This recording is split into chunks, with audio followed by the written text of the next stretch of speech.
오늘은 한 제과점 사장의 이야기를 들려드리려 합니다. 달콤한 빵 냄새 뒤에 감춰진 씁쓸한 현실, 그리고 그 속에서 피어난 따뜻한 희망에 관한 이야기를 시작하겠습니다. 새벽 5시 은주의 제과점에는 버터향이 가득 퍼집니다. 오븐 앞에서 반죽을 조심스럽게 접던 은주는 딸 수진의 청첩장을 만지작거리다 깊은 한숨을 삼킵니다. 오래전 아픈 이혼을 겪은 그녀에게는 단단한 생활이 곧 사랑의 보험이었습니다. 빚없는 가정이 결국 마음을 지킨다고 믿었던 거죠. 매일 새벽 반복되는 일상 속에서 은주는 작은 행복을 찾아왔습니다. 각 구운 빵의 따뜻함, 단골 손님들의 안부 인사, 그리고 무엇보다 딸 수진이 행복해하는 모습이었죠. 하지만 최근 수진의 결혼 준비를 하면서 뭔가 마음 한구석이 불안했습니다. 너무 급작스럽게 진행되는 것들이 많았거든요. 상가 문을 연 지 얼마 되지 않아 사돈 남영자가 들이닥칩니다. 첫 인사부터 예식장, 혼수, 하객 숫자를 따지며 단정 짓죠. 체면은 도리야 알지? 명자의 목소리에는 확신이 가득했습니다. 마치 이것이 당연한 순서라는 듯이 말이에요. 은주는 피식 웃으며 대답합니다. 체면보다 살림이 먼저예요. 30년 넘게 장사를 해온 은주에게는 허영보다 실속이 더 중요했습니다. 하루하루 벌어서 하루하루 사는 것이 얼마나 소중한지 아는 사람이었거든요. 그 순간 사위가 될 진호가 케이크 상자를 받아들며 말합니다. 어머니, 제가 알아서 준비하겠습니다. 부드럽고 정중한 말투에 은주는 잠시 안도합니다. 딸이 좋은 사람을 만났구나 하는 생각이 들었거든요. 하지만 케이크 박스 밑면에 찍힌 작은 스티커가 눈에 띕니다. 수익형 건강 솔루션 런칭이라는 문구가 이상하게 마음에 걸렸죠. 제과점과는 전혀 관련 없는 내용이었는데 왜 하필 자신의 케이크 박스에 그런 스티커가 붙어 있는 걸까요? 은주는 제과점 일을 하면서도 계속 그들을 관찰했습니다. 명자는 끊임없이 체면과 격식을 강조했고 진호는 항상 완벽한 답변을 준비하고 있었습니다.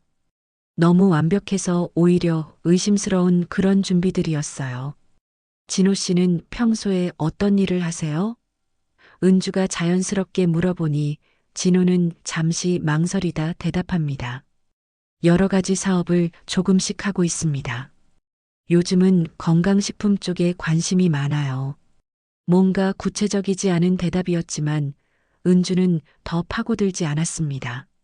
수지는 행복해 보였지만 어딘가 조급해 보이기도 했습니다. 마치 무언가에 쫓기듯 서두르는 모습이 엄마 마음을 더욱 불안하게 만들었죠. 엄마, 진호가 정말 좋은 기회를 가지고 있대요. 우리도 함께 할 수 있을 것 같아.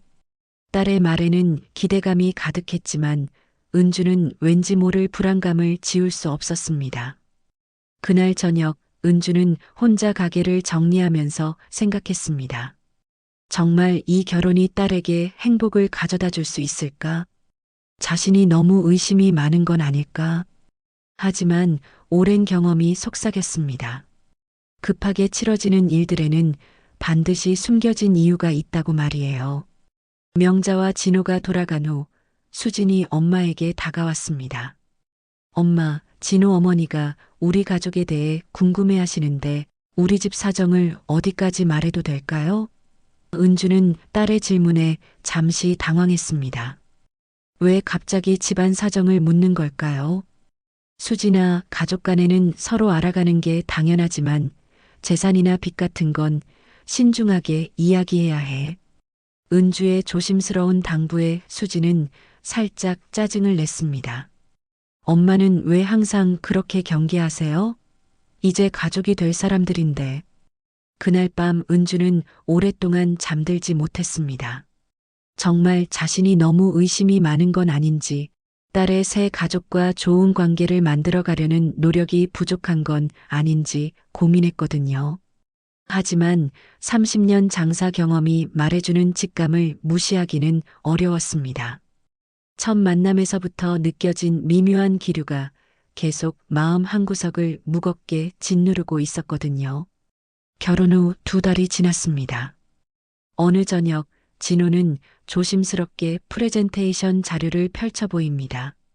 어머니, 체내 순환에 도움 주는 식물성 블렌딩 파우더예요.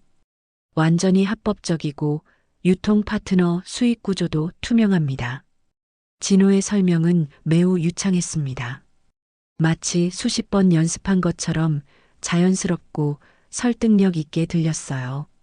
PPT 마지막 장에는 선착순 29자라는 문구가 빨간색으로 반짝이며 긴급함을 강조합니다. 남영자는 우리 진호 머리 좀 봐. 든든하지? 하고 진호의 등을 떠밀며 자랑스러워했고 수지는 작게 시작해서 천천히 키워나가자라며 흥분했습니다. 가족들의 반응이 너무 좋아서 진호는 더욱 자신감을 얻는 것 같았어요. 하지만 은주는 손님들에게 시식빵을 내어주면서도 머릿속으로는 계속 계산을 하고 있었습니다. 그리고 조용히 물었죠. 허가증과 원재료 성분표, 그리고 환불 규정은 어떻게 되나요? 진호는 여전히 흐뭇한 미소를 지으며 준비해온 폴더를 넘깁니다. 하지만 은주가 핵심적인 서류들을 찾으려 하자 모든 중요한 문서들이 검토 중이라는 노란색 스티커로 덮여 있었습니다. 곧 확보될 예정입니다. 절차상 시간이 조금 걸리는 것뿐이에요. 그 말이 유난히 가볍게 들렸습니다. 은주는 30년 장사 경험으로 알고 있었어요. 진짜 사업이라면 허가증과 성분표는 사업 시작 전에 반드시 준비되어 있어야 한다는 것을. 사업은 서류가 말하는 법이에요. 은주가 짧지만 단호하게 말하자 명자의 표정이 순간 굳어집니다. 어머님, 요즘 젊은 사람들 사업하는 방식은 예전과 달라요. 기회가 오면 빨리 잡아야 하거든요. 명자의 목소리에는 은근한 비판이 담겨 있었습니다. 마치 은주가 시대에 뒤떨어진 생각을 하고 있다는 듯이 말이에요. 진호가 제시한 수익 구조를 자세히 보니 더욱 의심스러웠습니다. 초기 투자금만 300만 원이라고 했지만 실제로는 매월 추가 구매 의무량이 있었고 실질적인 판매 실적을 올리려면 훨씬 많은 자금이 필요해 보였어요. 초기 투자금 외에 추가로 필요한 비용은 얼마나 되나요? 은주가 구체적으로 묻자 진호는 잠시 당황하는 기색을 보입니다. 그건 개인의 목표에 따라 달라지는 거라서. 명확한 답변을 피하는 모습이 더욱 의심스러웠어요. 수지는 엄마의 신중한 태도를 답답해했습니다. 엄마, 기회는 기다려주지 않아요. 진호가 이렇게 좋은 기회를 가져왔는데 왜 계속 의심만 하세요? 딸의 원망 어린 시선이 은주의 마음을 아프게 했지만 그렇다고 해서 직감을 무시할 수는 없었습니다. 명자는 계속해서 요즘 시대에는 이런 식으로 돈을 벌어야 한다며 압박했고 진호는 어머니만 믿고 따라와 주시면 된다고 했지만 은주에게는 이 모든 것이 너무 성급하게 느껴졌어요. 그럼 이 사업에 실패하면 어떻게 되나요?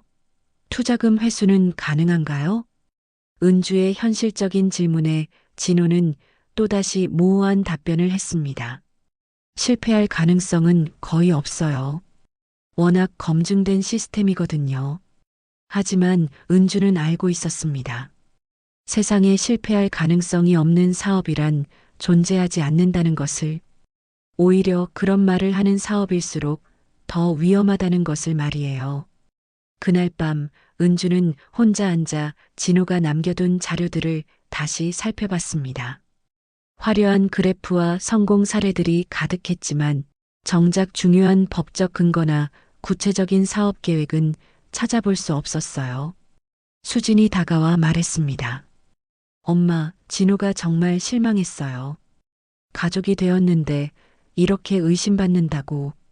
딸의 말에 은주는 마음이 무거워졌지만 동시에 더욱 확신했습니다. 이 일에는 분명 숨겨진 함정이 있다고 말이에요. 수진아, 엄마가 의심하는 게 아니야. 조심스러운 거란다. 한번 잘못된 투자로 가정이 무너지는 걸 본 사람이 얼마나 많은지 너는 몰라도 엄마는 알거든. 하지만 이런 말들이 딸에게는 구시대적인 잔소리로만 들렸을 것입니다. 은주는 그날 밤 오랫동안 고민했습니다. 정말 자신이 너무 보수적인 건 아닌지, 딸과 사위의 미래를 가로막고 있는 건 아닌지. 하지만 결국 내린 결론은 하나였습니다. 가족을 지키기 위해서는 때로는 미움을 받더라도 진실을 말해야 한다는 것이었어요. 첫 돌잔치처럼 호화로운 양가 식사 자리가 열립니다. 명자는 시내 최고급 한정식당 전체를 대관하며 우리 집안의 신뢰도를 보여주는 거지라고 당당하게 웃습니다. 예약부터 메뉴 선정까지 모든 것이 화려했고 격식을 갖췄어요. 은주는 이런 자리가 부담스러웠지만 딸의 새 가족과 좋은 관계를 만들어 보려고 노력했습니다. 하지만 식사 내내 명자는 끊임없이 우리 집안의 위상과 체면에 대해 이야기했어요. 마치 돈을 쓰는 것이 곧 품격을 보여주는 것이라고 생각하는 것 같았습니다. 요즘 같은 세상에 이런 정성을 들이는 집안이 얼마나 되겠어요? 명자의 말에는 자부심이 가득했지만 은주에게는 과시욕으로 들렸어요. 진짜 여유 있는 사람은 이렇게 드러내놓고 자랑하지 않는다는 걸 알고 있었거든요. 식사가 끝나갈 무렵 예상했던 일이 벌어집니다. 명자는 계산 직전에 자연스럽게 은주에게 봉투를 내밀라는 신용을 해요. 가족끼리는 상부상조해야 하는 거 아니겠어요? 그 말에는 은근한 압박이 담겨 있었습니다. 은주는 조용하지만 단호하게 거절합니다. 각자 형편에 맞게 하는 게 진짜 예의라고 생각해요. 명자의 얼굴이 순간 굳어지는 것을 보면서 은주는 이미 이런 상황을 예상하고 있었다는 걸 깨달았어요. 진호는 어색한 분위기를 무마하려고 괜찮습니다. 어머니, 제가 준비한 거니까요라고 말했지만 명자의 표정은 쉽게 풀리지 않았어요. 분명히 은주가 당연히 비용을 분담할 거라고 생각했던 것 같았습니다. 돌아오는 길, 수지는 엄마에게 낮은 목소리로 항의했습니다. 엄마가 계속 이런 식으로 체면을 구기면 어떡해요? 진호 어머니가 얼마나 실망하셨을까요? 딸의 원망이 담긴 말에 은주의 마음도 무거워졌어요. 수진아, 체면은 돈으로 사는 게 아니야. 진짜 체면은 자기 분수를 아는 거란다. 하지만 수진에게는 이런 말이 변명으로만 들렸을 것입니다. 요즘 젊은 세대에게는 은주의 가치관이 구식으로 여겨질 수도 있었거든요. 그날 밤 은주가 가게를 닫고 집에 돌아가려는데 가게 셔터에 짠순이라는 낙서가 새겨져 있는 것을 발견합니다. 누가 이런 짓을 했는지는 알 수 없었지만 분명히 오늘 있었던 일과 관련이 있어 보였어요. 은주는 조용히 지우개를 꺼내 낙서를 지우면서 중얼거립니다. 체면은 바람이고 장부는 기록이지요. 돈은 쓰면 없어지지만 기록은 남는다는 것을 아는 사람이었거든요. 집에 들어가니 수진이 전화 통화를 하고 있었어요. 응, 우리 엄마가 좀 아직 옛날 사고방식이 남아 있어서 딸이 자신에 대해 이야기하는 것을 엿듣게 된 은주는 가슴이 아팠지만 동시에 더욱 확신했습니다. 명자와 진호는 분명히 자신들의 계획에 은주도 포함시키려고 했을 거예요.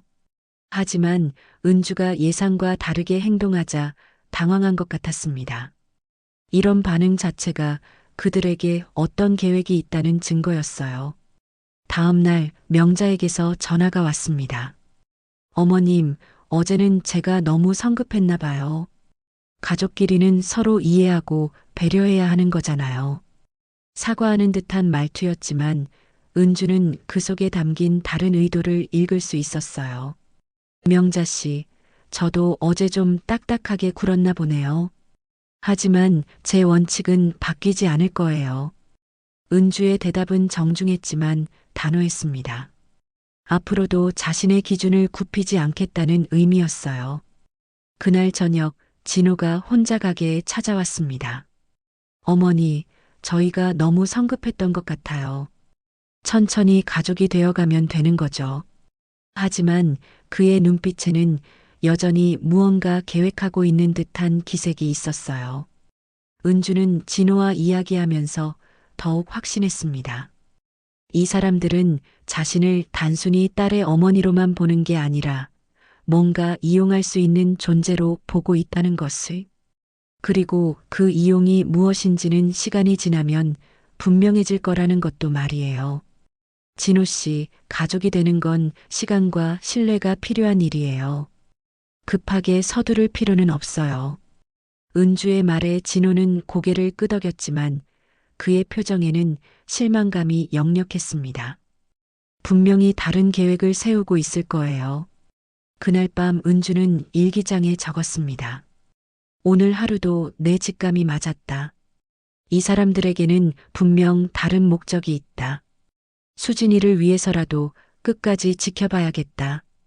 엄마로서의 직감과 장사꾼으로서의 경험이 동시에 경고하고 있었거든요. 평온하던 어느 날 보건소에서 점검 안내문이 날아옵니다. 건강보조식품 판매 연계 광고 조사라는 제목을 본 은주는 깜짝 놀랐어요. 자신은 건강식품 판매에 전혀 관여하지 않았는데 제과점 SNS 계정에 수익형 건강 솔루션 링크가 걸려 있다는 신고가 들어왔다는 내용이었습니다. 급하게 SNS 계정을 확인해 보니 정말로 자신이 올리지 않은 홍보글들이 여러 개 올라와 있었어요. 관리 권한은 수진과 진호도 가지고 있었기 때문에 둘 중 누군가가 올린 것이 분명했습니다. 엄마, 내가 올린 건 맞는데. 광고라기보다는 소개 차원이었어요. 수지는 죄책감과 억울함 사이에서 흔들리며 변명했어요. 진호가 가족들에게만 알려달라고 해서 올린 건데 이게 문제가 될 줄은 몰랐어요. 진호는 여전히 여유로운 표정으로 경쟁업체들의 견제일 거예요. 요즘 이런 일이 많거든요. 걱정하지 마세요라며 대수롭지 않게 넘어가려 했어요. 하지만 은주에게는 이것이 단순한 견제로 보이지 않았습니다. 은주가 링크 추적을 요청하자 놀라운 사실이 드러났습니다. 계정의 추가 관리자 목록에 NJQEN 라는 낯선 이메일이 등록되어 있었어요. NJ는 명자의 이름 남영자에서 따온 것 같았고 퀴는 명자가 평소 즐겨 쓰는 별명이었습니다. 이 이메일은 누구 거예요? 은주가 조용히 묻자 진호와 수진 모두 당황하는 기색을 보였어요. 아, 그건 어머니께서 도움을 주시겠다고 해서. 진호의 대답은 점점 더 모호해졌습니다. 은주는 가만히 휴대폰을 내려놓고 말했습니다. 소개든 광고든 투명할수록 안전한 법이에요. 그 말에는 이제 더 이상 속지 않겠다는 의지가 담겨 있었어요. 그날 저녁 보건소 담당자가 직접 제과점을 방문했습니다. 사업자 등록 증상의 업종과 실제 SNS에서 홍보하는 상품이 일치하지 않는다는 신고가 여러 건 들어왔습니다. 담당자의 말에 은주는 사태의 심각성을 깨달았어요. 저는 정말 모르고 있었어요. 제 SNS 계정이 이렇게 사용되고 있는 줄 전혀 몰랐습니다. 은주의 진심 어린 해명에도 불구하고 법적으로는 계정 소유자에게 책임이 있다는 것이 문제였어요. 조사 과정에서 더 충격적인 사실이 드러났습니다. 제과점 계정뿐만 아니라 은주의 개인정보를 이용해 만들어진 다른 계정들도 있었던 거예요. 모두 건강식품 홍보용으로 사용되고 있었고 은주는 그 존재조차 몰랐습니다. 이런 식으로 개인정보가 도용될 수 있나요?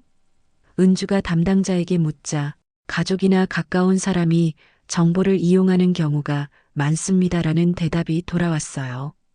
그 순간 은주는 모든 것을 깨달았습니다.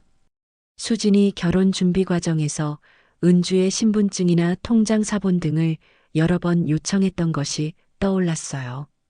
혼인신고나 각종 서류 때문에 필요하다고 했는데 실제로는 다른 용도로 사용된 것 같았습니다. 그날 밤 진호가 다시 가게에 찾아왔어요. 어머니, 이 일은 정말 저희가 의도한 게 아니에요. 어머니 사업에 피해가 가지 않도록 최선을 다하겠습니다. 하지만 그의 말에는 진정성이 느껴지지 않았어요. 진호 씨, 이제 정직하게 말해보세요. 도대체 무슨 사업을 하고 있는 거예요? 은주의 직접적인 질문에 진호는 처음으로 당황하는 모습을 보였습니다. 그건 좀 복잡한 구조라서 한 번에 설명하기가. 이런 식의 대답이야말로 은주의 의심을 확신으로 바꾸기에 충분했어요. 진짜 깨끗한 사업이라면 이렇게 설명을 회피할 이유가 없었거든요. 명자도 급하게 전화를 걸어왔습니다. 어머님, 요즘 공무원들이 트집을 너무 잡아요. 별일 아닌 걸로 호들갑을 떨지 마세요.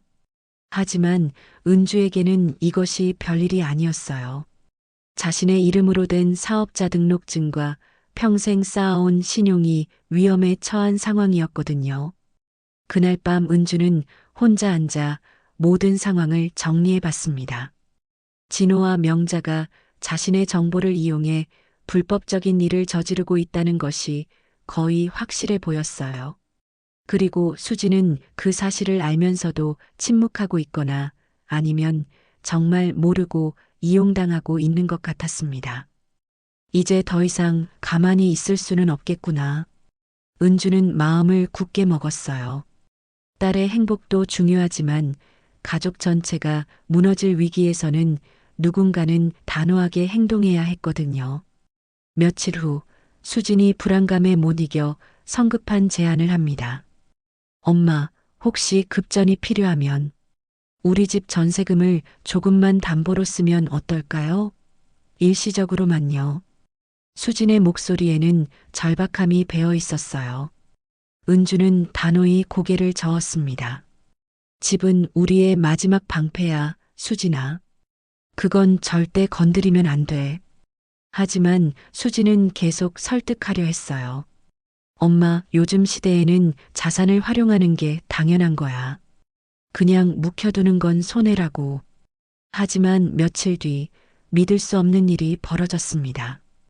은주 앞으로 근저당권 설정 알림이 도착한 거예요. 발신인은 전혀 모르는 캐피탈사였습니다. 처음에는 우편 5배송이라고 생각했지만 자세히 보니 분명히 자신의 이름과 주소가 적혀 있었어요.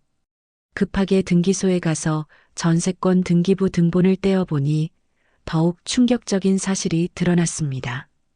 보증일란에 은주의 인감이 선명하게 찍혀 있었고 근저당 설정 금액이 무려 5천만 원이나 되었어요.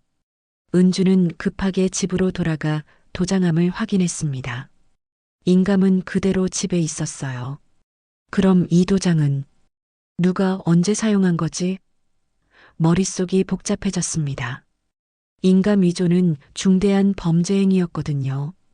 의심의 화살은 자연스럽게 진호에게 향했습니다. 하지만 그에게 따져 묻자 진호는 눈을 동그랗게 뜨며 부인했어요. 저는 정말 아무것도 모르는 일이에요. 이런 일이 어떻게 해? 그의 당황한 모습이 진짜 같아 보이기도 했지만 은주는 더 이상 누구를 믿어야 할지 알 수 없었어요. 그때 마침 명자가 집에 들어왔습니다. 상황을 설명하자 명자는 어머님, 너무 확대 해석하지 마세요. 요즘 사기꾼들이 워낙 교묘해서 일이 커지면 서로 다 손해예요라며 오히려 은주를 진정시키려 했어요. 하지만 명자의 반응에서 미묘한 압박감이 느껴졌습니다. 마치 이 일을 더 파헤치지 말라는 경고 같았어요. 명자 씨, 이건 제 집이 걸린 문제예요. 가만히 있을 수가 없어요. 그날 밤 은주는 혼자 앉아 모든 가능성을 따져봤습니다. 인감 위조가 가능한 사람은 그리 많지 않았어요. 자신의 개인정보와 인감에 접근할 수 있는 사람, 그리고 그런 일을 저지를 동기가 있는 사람. 수진이 다가와 조심스럽게 말했습니다. 엄마, 혹시 내가 실수로 아니면 누군가 내 명의로 딸도 자신이 무의식 중에 이용당했을 가능성을 생각하고 있는 것 같았어요. 다음 날 은주는 캐피탈사에 직접 전화를 걸었습니다. 제가 언제 대출을 신청했다는 거죠?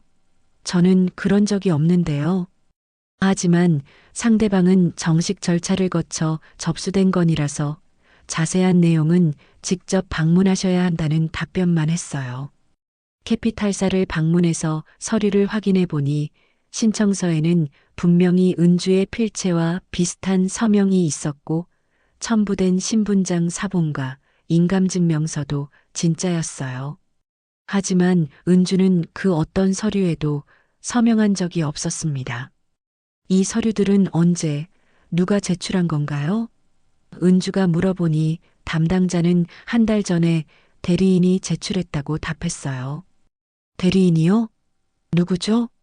젊은 남성분이었는데 관련 서류는 모두 구비되어 있었어서 그 순간 은주는 모든 것을 깨달았습니다. 한 달 전이면 수진의 결혼식 직후였어요. 그리고 그때 진호가 혼인신고나 각종 서류 정리를 도와드리겠다며 은주의 개인 서류들을 가져갔던 것이 기억났습니다. 집에 돌아와서 은주는 수진과 진호를 불러 앉혔습니다. 이제 정말 솔직하게 말해봐. 도대체 무슨 일을 저지른 거야? 은주의 목소리에는 분노와 실망이 섞여 있었어요. 수진은 울음을 터뜨렸습니다. 엄마, 미안해요. 정말 몰랐어요. 진호가 서류 정리를 도와준다고 해서. 하지만 진호는 여전히 저도 정말 모르는 일이라며 발뺌했어요. 그럼 이 대출금은 어디로 간 거예요? 제 통장에는 한 푼도 들어온 적이 없는데? 은주의 추궁에 진호는 점점 더 당황하는 모습을 보였습니다. 분명히 뭔가 숨기고 있는 것 같았어요. 그날 밤 은주는 결심했습니다. 이 문제를 반드시 해결하겠다고. 딸의 행복도 중요하지만 이런 식으로 속고 이용당할 수는 없었어요. 그리고 무엇보다 자신의 마지막 재산인 집을 지켜야 했습니다. 예상치 못한 순간에 오상필이 문을 두드립니다.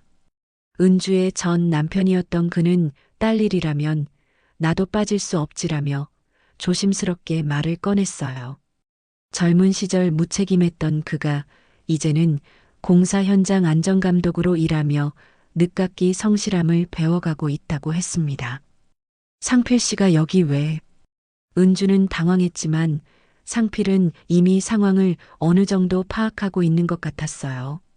수진이가 전화로 울면서 이야기하더라고. 뭔가 큰일이 났다면서. 상필은 은주가 가져온 등기부등본과 캐피탈 약정서를 세밀하게 살펴봤습니다. 오랜 현장 경험으로 각종 서류를 많이 다뤄본 그는 곧바로 이상한 점을 발견했어요. 이 서류, 공증 도장 각도가 일정하지 않네. 복합인쇄일 가능성이 있어. 복합인쇄요? 은주가 묻자 상필은 몇 년 전 현장 사무실에서 겪었던 도장 위조 사건을 설명했어요. 요즘 기술이 좋아져서 진짜와 구별하기 어려울 정도로 정교하게 만들 수 있거든. 하지만 자세히 보면 미세한 차이가 있어. 상필의 제안으로 둘은 함께 구청 민원실과 공증사무소를 돌아다니며 일련번호 대조 작업을 시작했습니다. 처음에는 번거롭고 복잡한 과정이었지만 점점 진실에 가까워지고 있다는 느낌이 들었어요. 그 사이 보건당국에서 조사 결과 1차 통보가 왔습니다. 성분표 일부 불일치 및 표시광고 위반 소지라는 내용이었어요. 진호가 그토록 자신 있게 말했던 합법적인 사업에 문제가 있다는 것이 공식적으로 확인된 거죠.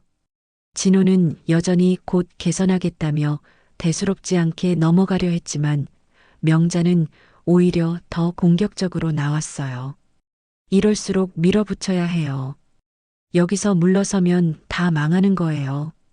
그 말에서 은주는 뭔가 절박한 상황에 몰려 있다는 느낌을 받았습니다. 밀어붙이면 더 깊은 구덩이만 생겨요. 은주가 조용히 응수하자 명자의 얼굴이 순간 일그러졌어요. 마치 자신의 계획이 틀어지는 것에 대한 분노 같은 게 느껴졌습니다. 상필과 함께 공증사무소에서 서류를 대조하던 중 결정적인 단서를 발견했어요. 근저당 설정에 사용된 인감증명서의 발급일자와 실제 은주가 인감증명서를 발급받은 날짜가 다른 것이었습니다. 이건 분명히 위조된 거야. 상필이 확신에 찬 목소리로 말했어요. 진짜 인감증명서가 아니라면 누군가 의도적으로 만든 거지. 이제 법적으로도 문제가 있다는 것이 명확해졌습니다. 그날 저녁 진호와 명자를 불러앉힌 은주는 단도직입적으로 물었습니다. 이제 그만 솔직하게 말하세요. 누가 왜 이런 짓을 한 건가요? 하지만 두 사람 모두 여전히 모른다는 입장을 고수했어요. 수지는 그 사이에서 괴로워했습니다. 엄마, 정말 미안해요. 내가 너무 성급했어. 진호를 믿고 싶었는데. 딸의 눈물을 보며 은주는 마음이 아팠지만 동시에 더욱 결연해졌어요. 상필이 말했습니다. 은주야, 이제 경찰에 신고해야 할 것 같아. 이건 단순한 실수나 오해가 아니라 명백한 범죄 행위거든. 하지만 은주는 조금 더 기다려보자고 했어요. 혹시 진호나 명자가 양심적으로 자백할 가능성도 있었거든요. 며칠 더 지켜본 결과 오히려 그들의 태도는 더욱 뻔뻔해졌습니다. 명자는 요즘 세상에 이런 일쯤은 흔한 일이라며 대수롭지 않게 여겼고, 진호는 곧 다 해결될 거니까 걱정 마세요라며 계속 시간을 끌려고 했어요. 하지만 은주와 상필의 조사는 계속되었습니다. 그들이 파헤칠수록 더 많은 진실이 드러나기 시작했어요. 그리고 그 진실은 은주가 상상했던 것보다 훨씬 더 충격적이었습니다. 민원 대조 작업이 끝났을 때 드러난 진실은 충격 그 자체였습니다. 근저당 서류를 실제로 제출한 사람은 진호가 아니라 남영자였던 거예요. CCTV 기록과 서명 비교를 통해 확인된 사실이었습니다. 더욱 놀라운 것은 명자의 휴대폰에서 발견된 메모들이었어요. 인감 위조에 관여한 브로커의 연락처가 그대로 남아 있었고, 심지어 은주 인감 완료라는 메모까지 있었습니다. 이제 더 이상 우연이나 실수로 치부할 수 없는 상황이 된 거죠. 수익형 건강 솔루션 사업의 진짜 구조도 밝혀졌습니다.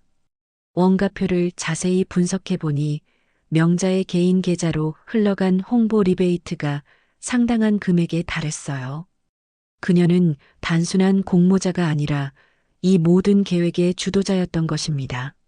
모든 증거가 나오자 명자는 더 이상 부인할 수 없었습니다. 내가 한 건 가정을 지키려던 선택이었어요. 떨리는 목소리로 변명하기 시작했지만 은주는 조용히 고개를 저었습니다. 가정을 지키는 건 서류를 속이는 게 아니에요, 명자 씨. 은주의 목소리는 분노보다는 실망으로 가득했어요. 진짜 가정을 지키는 건 정직하게 사는 거예요. 진호는 그제야 모든 사실을 알게 되었습니다. 어머니가 자신 모르게 이런 일들을 저질렀다는 것에 충격을 받았어요. 어머니, 왜 이런 짓을? 하지만 명자는 너를 위해서였다며 정당화하려 했습니다. 진호야, 내가 혼자서는 아무것도 못하잖아. 내가 나서지 않으면 우리 가족이 어떻게 살아? 명자의 말에서 그녀의 왜곡된 모성애가 드러났어요. 아들을 위한다는 명목으로 남의 가정을 파괴하려 했던 것입니다. 수지는 멍하니 앉아 울기만 했습니다. 엄마, 내가 정말 바보였어. 내가 너무 서둘렀고 체면 때문에 눈이 멀었어요. 딸의 진심 어린 사과에 은주는 딸의 손을 잡았어요. 늦게 알아차려도 괜찮아, 수진아. 중요한 건 이제라도 진실을 안 거야. 은주는 딸을 원망하지 않았어요. 사랑하는 사람을 믿고 싶어 하는 마음을 이해했거든요. 진호도 이제야 상황의 심각성을 깨달았습니다. 그는 착한 사람이었지만 어머니의 그늘에 가려져 현실을 제대로 보지 못했던 거예요. 어머니, 이제 그만해요. 더 이상은 안 돼요. 하지만 명자는 끝까지 자신의 행동을 정당화하려 했습니다. 내가 뭘 잘못했다는 거야? 가족끼리 서로 도우며 사는 게 뭐가 나쁘다는 거야? 그녀에게는 여전히 자신이 피해자라는 인식이 있었어요.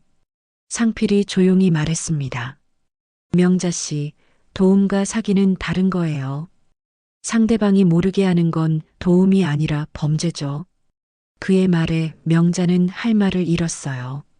그날 밤 은주는 오랫동안 잠들지 못했습니다. 분노보다는 허탈감이 더 컸어요.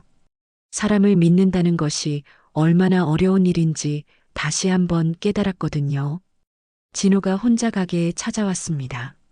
어머님, 정말 죄송합니다. 제가 어머니를 제대로 못 말렸어요.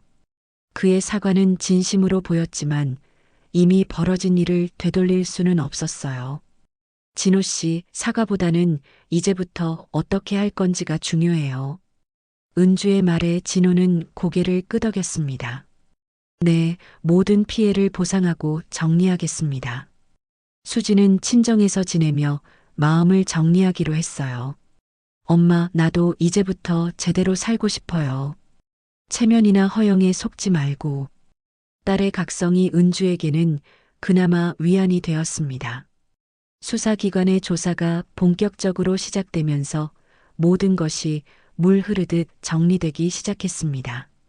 명자는 인감위조와 표시광고법 위반 공모 혐의로 조사를 받게 되었고 더 이상 발뺌할 수 없는 상황에 이르렀어요.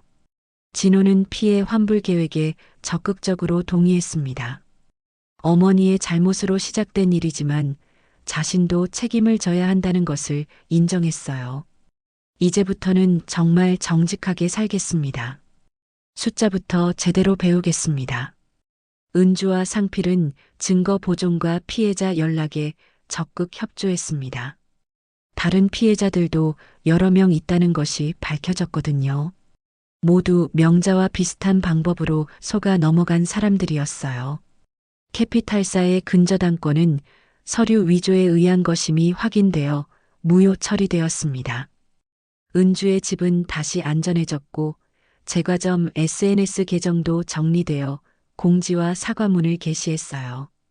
시간이 걸리겠지만 서서히 신뢰를 회복해 나갈 수 있을 것 같았습니다. 수지는 일정 기간 친정에서 지내며 마음을 추스르기로 했어요. 엄마, 정말 미안해요. 내가 너무 성급했고 현실을 제대로 보지 못했어요. 딸의 진심 어린 반성에 은주는 마음이 아팠지만 동시에 다행스럽기도 했어요. 수진아, 사람은 누구나 실수를 해. 중요한 건 그 실수에서 배우는 거야. 은주는 딸을 따뜻하게 안아주었습니다. 이 모든 시련이 딸에게는 값진 교훈이 될 거라고 생각했어요. 진호는 어머니와 거리를 두고 혼자서 채무 정리에 들어갔습니다. 그동안 어머니에게 의존하며 살아왔던 자신을 반성하고 이제는 진짜 어른이 되겠다고 다짐했어요. 이제 숫자부터 제대로 배우겠습니다. 며칠 후부터 진호는 은주의 가게 새벽 정리를 도와주기 시작했습니다. 말로만 사과하는 것이 아니라 행동으로 보여주겠다는 의지였어요. 처음에는 서툴렀지만 점점 일손을 덜어주는 도움이 되었습니다. 상필도 말없이 빗자루를 나눠들며 정리를 도왔습니다. 늦게라도 바로잡으면 인생은 다시 시작되는 거야. 전 남편의 말에 은주는 고개를 끄덕였어요. 그도 이번 일을 통해 많이 변한 것 같았습니다. 명자는 결국 실형을 선고받았지만 진호는 그런 어머니를 원망하지 않았어요. 대신 정기적으로 면회를 가며 이제부터는 정직하게 살자고 계속 말했습니다. 언젠가는 어머니도 진정으로 뉘우칠 날이 올 거라고 믿었어요. 제과점은 서서히 예전 모습을 되찾아갔습니다. 단골 손님들이 하나둘 돌아왔고 새로운 손님들도 생겼어요. 무엇보다 은주의 마음이 편해졌습니다. 더 이상 의심하며 살지 않아도 되었거든요. 어느 저녁 석양이 가게 유리창을 물들릴 때 은주는 혼자 앉아 생각했습니다. 이 모든 일들이 결국 자신과 가족에게 어떤 의미였는지를 말이에요. 돈이 나쁘다고만 말하기는 어려워요. 은주가 조용히 중얼거렸습니다. 다만 서두른 욕심과 체면의 허세가 사람을 속이는 거죠. 빚은 장부로 정리하고 마음의 빚은 용기로 갚아야 해요. 수진이 다가와 엄마 옆에 앉았습니다. 엄마, 이제 정말 알 것 같아요. 진짜 소중한 게 뭔지. 딸의 말에 은주는 미소를 지었어요. 진호도 하루 일과를 마치고 인사를 하러 왔습니다. 어머님, 오늘도 감사했습니다. 내일도 도와드릴게요. 그의 모습에서 진정성을 느낄 수 있었어요. 상필은 멀리서 이 모든 광경을 지켜보며 흐뭇해했습니다. 비록 헤어진 부부였지만 딸과 전 아내가 행복해하는 모습을 보니 마음이 뿌듯했어요. 그날 밤 은주는 일기장에 마지막 정리를 적었습니다. 결국 우리를 살리는 건 정직과 손의 온도, 그리고 다시 시작하려는 의지예요. 늦었다고 생각할 때가 가장 빠른 때라는 말이 정말 맞는 것 같아요. 제과점에는 다시 평온이 찾아왔습니다. 새벽마다 퍼지는 버터 향과 함께 이제는 진짜 가족의 따뜻함도 함께 느낄 수 있었어요. 시련을 통해 더욱 단단해진 가족의 유대감이었습니다. 몇 달 후 수진과 진호는 작지만 정직한 결혼식을 다시 올렸습니다. 이번에는 허영이나 체면이 아닌 진정한 사랑과 신뢰를 바탕으로 한 약속이었어요. 은주는 딸의 행복한 모습을 보며 그동안의 모든 고생이 보상받는 기분이었습니다. 진호는 작은 카페를 열어 정직하게 장사를 시작했습니다. 은주에게서 배운 장부가 말한다는 원칙을 철저히 지키며 하루하루 성실하게 살아가고 있어요. 비록 크게 벌지는 못하지만 떳떳하게 살 수 있다는 것에 만족했습니다. 상필도 가끔 가게에 들러 안부를 묻곤 했습니다. 완전히 화해한 것은 아니지만 딸을 위해 서로 배려하며 좋은 관계를 유지하고 있어요. 가족이라는 건 꼭 같이 살아야만 하는 게 아니구나 하고 은주는 생각했습니다. 어느 날 저녁 은주는 가게 문을 닫으며 하늘을 올려다봤습니다. 별이 유난히 밝게 빛나는 밤이었어요. 그리고 조용히 말했습니다. 인생에서 가장 소중한 건 결국 사람이고 그 사람들과의 진실한 관계예요. 돈도 중요하고 성공도 중요하지만 그것들을 위해 정직함을 잃어버리면 결국 아무것도 남지 않아요. 늦었다고 생각될 때가 진짜 새로운 시작의 순간이랍니다. 때로는 가장 가까운 사람이 가장 큰 상처를 주기도 합니다. 하지만 그 상처를 통해 우리는 진짜 소중한 것이 무엇인지 깨닫게 되죠. 은주의 이야기가 우리에게 전하는 메시지는 단순합니다. 정직한 마음과 따뜻한 손길이 있다면 언제든 다시 시작할 수 있다. 이것이 바로 우리가 기억해야 할 진정한 가치가 아닐까요?